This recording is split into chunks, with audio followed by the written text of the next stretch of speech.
was really separate fact from fiction, saying we know there's been a lot of speculation out there, so it came down to a couple things he wanted to stress. There was no evidence of terror here.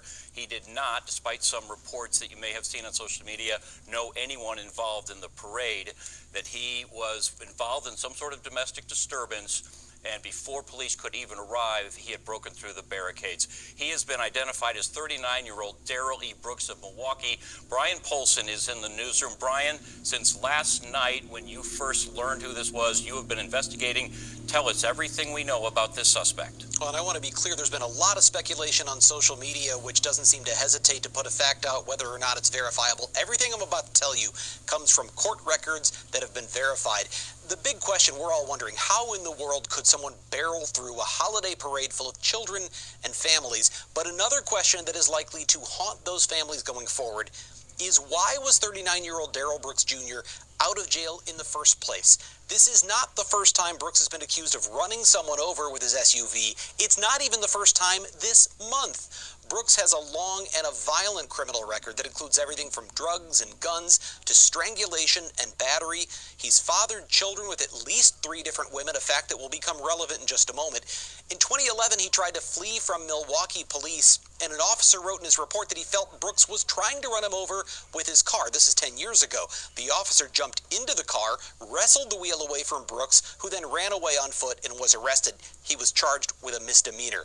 But it's what happened in just the past 2 years that already has the Milwaukee County DA calling for changes in the county's pretrial release system.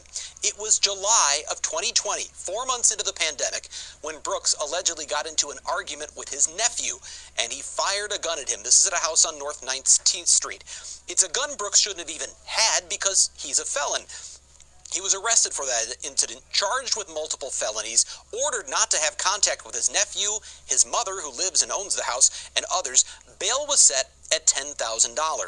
But 7 months later, in February of this year, a judge reduced that bail to just $500. A man named Isaiah Davis, who we were not able to get a hold of on deadline today, posted bail. Brooks was released at that time. This is again in February of this year.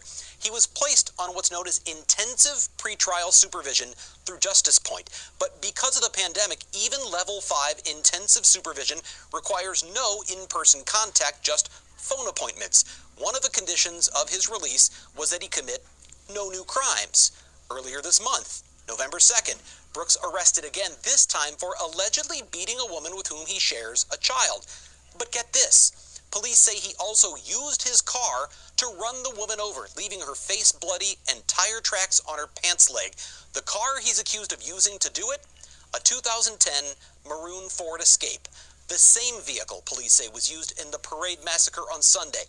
On November 10th, this is just a couple of weeks ago, Justice Point issued a violation notice to the court because of that new crime. Remember, he wasn't supposed to commit any crimes while he was out. But the very day after that violation report was issued, Veterans Day, again, this is 11 days ago now, Brooks posted $500 cash bail. Who paid for it? His mother, Dawn Woods, even though he's under a court order to have no contact with her. After that $500 bail was posted, court records in Waukesha show Brooks ended up in the Waukesha County Jail for a hearing on unpaid child support. During that hearing, this is last Tuesday, the state of Wisconsin asked a judge to throw him in jail even longer for being tens of thousands of dollars behind on paying child support to yet another mother with whom he shares a child. But instead, last Tuesday, November 16th, that judge released him on his own recognizance, setting a review hearing for next month. 5 days later, after he was released from Waukesha, Brooks is now accused of driving that 2010 Ford Escape through the Waukesha holiday parade, killing 5 people, injuring dozens more, and traumatizing a community for years to come. In the newsroom, Brian Polson, Fox 6 Investigators.